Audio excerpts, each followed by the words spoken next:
السلام علیکم دوستوں، میں ہوں ریاض اور آپ دیکھ رہے ہیں وائس آف ریالٹی۔ کیا آپ جانتے ہیں کہ جب یورپ تاریکی کے دور یعنی ڈارک ایجز میں ڈوبا ہوا تھا، اس وقت اسلامی دنیا علم، تحقیق اور سائنس میں دنیا کی رہنما تھی۔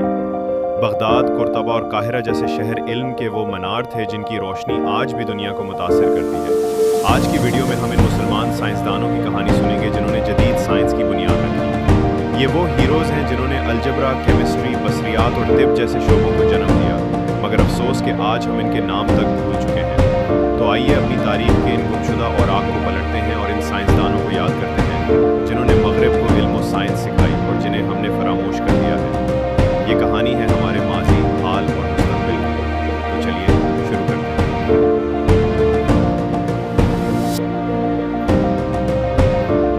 ابن الہیثم، روشنی کا راز جاننے والا سائنسدان۔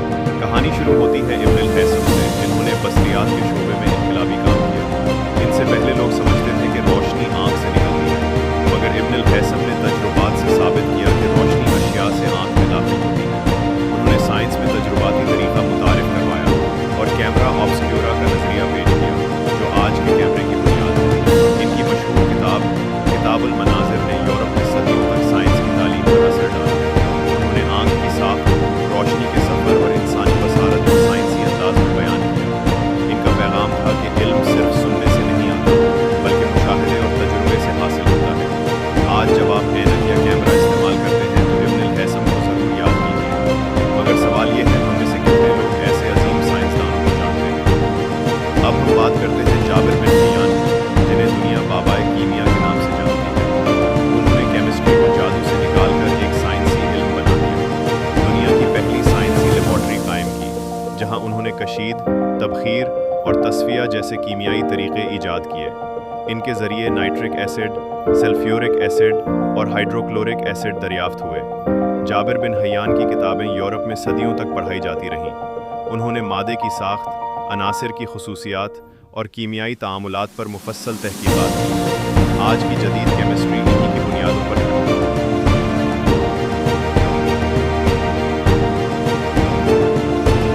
خوارزمی، ریاضی کا معمار۔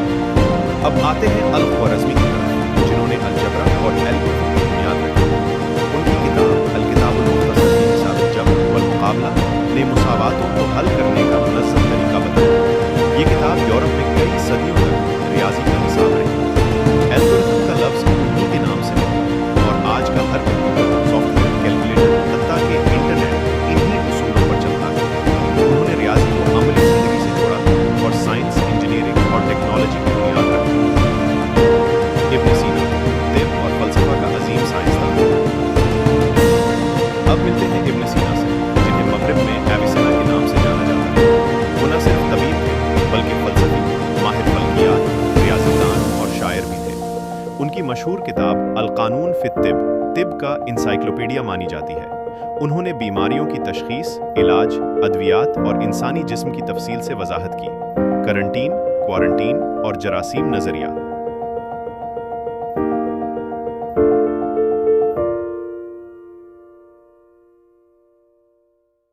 کرنٹین اور جراثیم نظریہ، جو ریاضی، فلکیات، جغرافیہ اور تاریخ کے ماہر تھے، انہوں نے بغیر جدید آلات کے زمین کا محیط اور رداس ناپا۔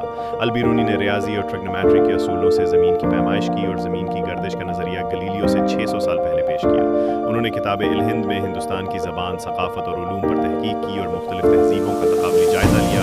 البیرونی نے علم کی سرحدیں توڑی اور ہر میدان میں تحقیق کی۔ آج جب ہم دنیا کے نقشے یا GPS دیکھتے ہیں تو ان کی محنت کو یاد کرنا چاہیے۔ ہماری تاریخ میں اور بھی کئی ستارے ہیں۔ عمر خیام نے الجبرا میں نئی راہیں نکالی اور جلالی کیلنڈر بنایا۔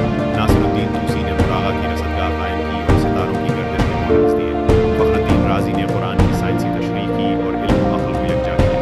ابن نفیس نے خون کی گردش کا نظریہ پیش کیا، جو مغرب میں بعد میں دریافت ہوا۔ الزہروی، الگندی اور عباس بن فرناس جیسے ہیروز بھی ہیں جنہوں نے سائنس، طب اور فلکیات میں اہم کردار ادا کیا۔ یہ سب وہ عظیم لوگ ہیں جن کی روشنی آج بھی دنیا کو منور کر رہی ہے، مگر ہم نے انہیں بھلا دیا۔ یہ سب جان کر فخر بھی ہوتا ہے اور افسوس بھی کہ ہم آج کہاں ہیں۔ ہمارا زوال اس وقت شروع ہوا جب ہم نے علم اور تحقیق کو چھوڑا۔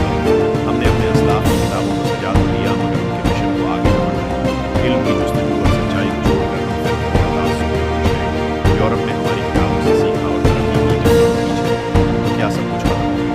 نہیں،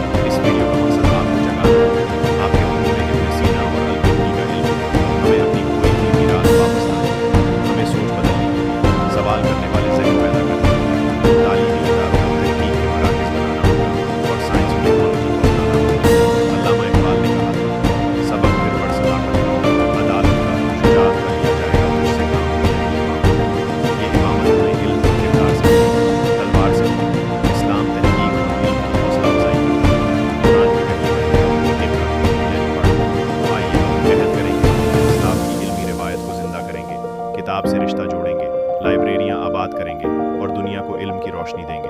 یہ سفر مشکل ضرور ہے مگر ناممکن نہیں۔ اگر ہمارے بزرگ یہ سب کچھ کر سکتے تھے۔